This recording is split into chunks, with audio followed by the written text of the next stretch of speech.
service is mandatory, and they're expanding it to now have women in the conscription process as well. Is that the way America's heading? Are we going to have women drafted in America? And not to mention, Germany plans now to reinstate their military conscription as well.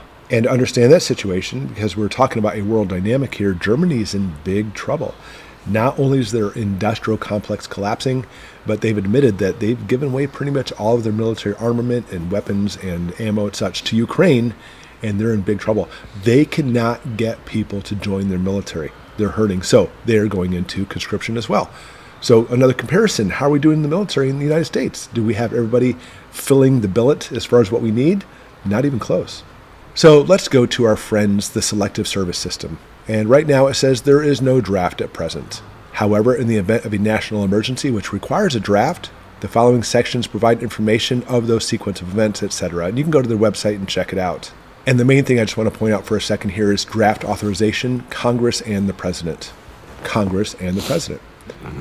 Congress. I'm going to really emphasize the Congress part because Congress has to decide if the draft is going to kick back in again. And there's been all kinds of speculation, by the way, all across the net. Some people are saying yes. Some people are saying no. A lot of people are really confused. Is there going to be a draft starting again? Let me show you this. This came out just a few months ago from the U.S. Army War College, a call to action, lessons from Ukraine for our future forces in the United States. And very quickly, this whole article was put out because the American military leadership recognizes the titanic shift in geopolitics happening right now, where ever since we saw the invasion of Ukraine, it's the greatest threat to peace and security of Europe and perhaps the world. So the U.S. Army War College is saying because what happened in Ukraine and Russia, and now things are spreading, that's why we're talking about the same things in Denmark and Germany, the United States has to get ready. So what are they doing to prepare for this? As we continue, casualties, replacements, and reconstitutions, we're talking about personnel.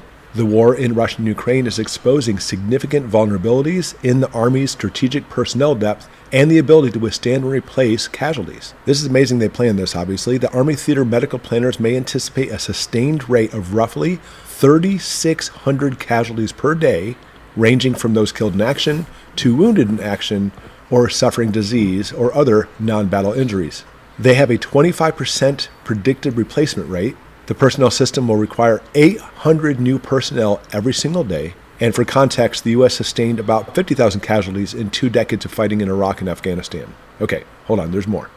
Because in large-scale combat operations, the U.S. could experience that same number, 50,000 casualties, in simply just 2 weeks. Wow, that's a lot of pawns. I mean, soldiers going into the situation, bringing them up over and over and over again, only to basically either be killed off or injured. And now the United States military is worried, where are we going to get all these people from? It's obviously conscription, but look at this. Let's talk about the individual ready reserve. We simply just call it the IRR. It's the amount of soldiers that we have ready to go. In 1973, there were 700,000. In 1994, it dropped to 450,000. Today, only 76,000. In all intents and purposes, only a tenth of what it was in 73. These numbers cannot fill the existing gaps in active force, let alone any casualty replacement or expansion during a large-scale combat operation, aka World War III. The implication that the 70s concept of an all-volunteer force has outlived its shelf life and no longer aligns with current operating environments. A large-scale combat operation troop requirement, in other words, World War III, may well require a reconceptualization of the 70s and 80s volunteer force and will have to go toward at least a partial conscription.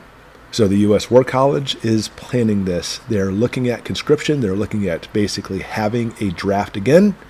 And it's going to be our kids, our grandkids going into this to fight this full-scale war they're preparing for, just like Denmark and just like Germany. But there's more to it than this. Because we're not talking about just men. In this case, from the Associated Press, the High Court will not review men-only draft registration law. In other words, all this stuff going on as far as like equal rights for everybody between men and women, all this stuff. Not getting into that debate at all. It simply is this. You know what? Why is it only men should be conscripted? Why should it be only men are drafted? If women want equal rights and all this, of course, it's all the people pushing for equal rights for women in the first place.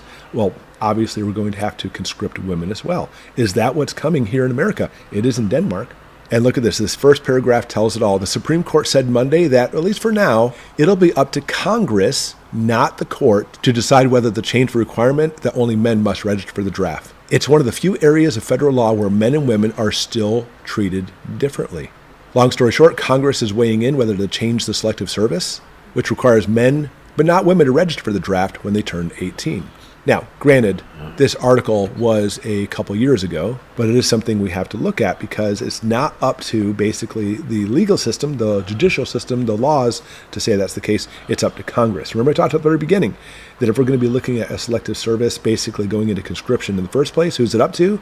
The president and Congress. So Congress could, in one fell swoop, simply make it that, not only are we starting the draft, but, by the way, we're going to start the draft with women as well. And again, this goes back a few years, too, from the Associated Press. A judge rule against male-only draft. In other words, it can't be just men, but no changes are imminent. But it could be imminent now because what's going on. U.S. District Judge Gray Miller declared male-only draft is unconstitutional, but stopped of ordering the government to make any immediate changes. Why would they bring it up now? The United States is not engaged in a full-scale war, but we can tell from the Army College documentation that this is what they're getting ready for. They're saying that there's no way the U.S. military can do this.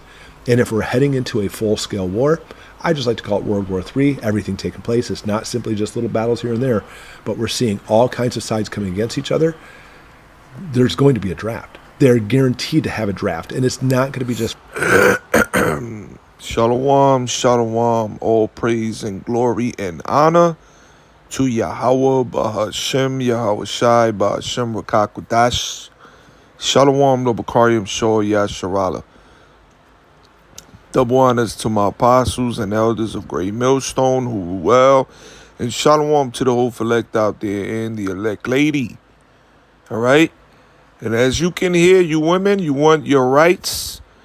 You butchers, you carpet munchers, all of you want to be so, I could do this, I could do that. You want equality? Well, there you go.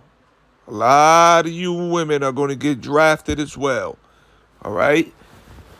Because why? Because Babylon the Great America does not have military personnel like it used to. All right?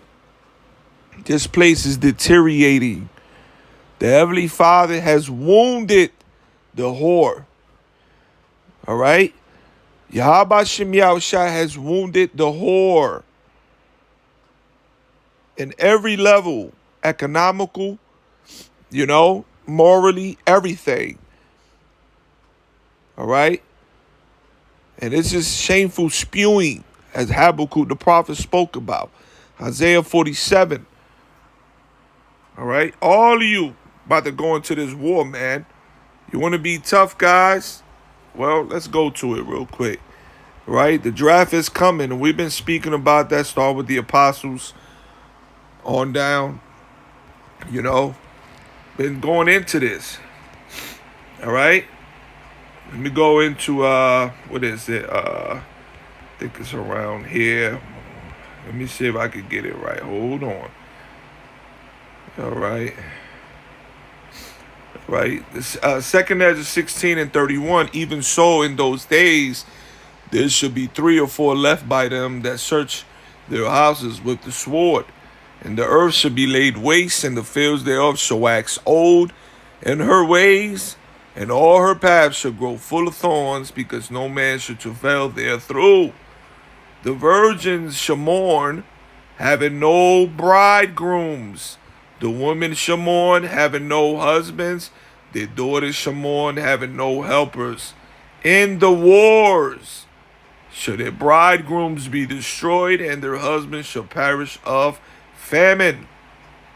All right? And this is prophecy, man. All right? A lot of you wicked 2/3, you're going to be issuing to the war. A lot of you women that want equality, you're going to be shipped out there too as well through the spirit of Yahweh Shem Yahushai. All right? This is what's coming. This is prophetic. And this is going to cause a lot of havoc in Babylon the Great in America, man. All right? The draft is coming. There's no way or buts about it. There's no way around it, And you can see this place, Babylon the Great America, as it's already designed by prophecy, that it's going to turn up. It's going to flip. A lot of people are going to go against this ruling. Women being drafted, their young men being drafted, you know, and it's going to cause sedition, you know, among other things that's happening around, you know, in Babylon the Great, man. A lot of things are going on. You know, you got this migrant crisis, got a lot of criminals, you know, coming down into America, you know, and it's causing a lot of havoc.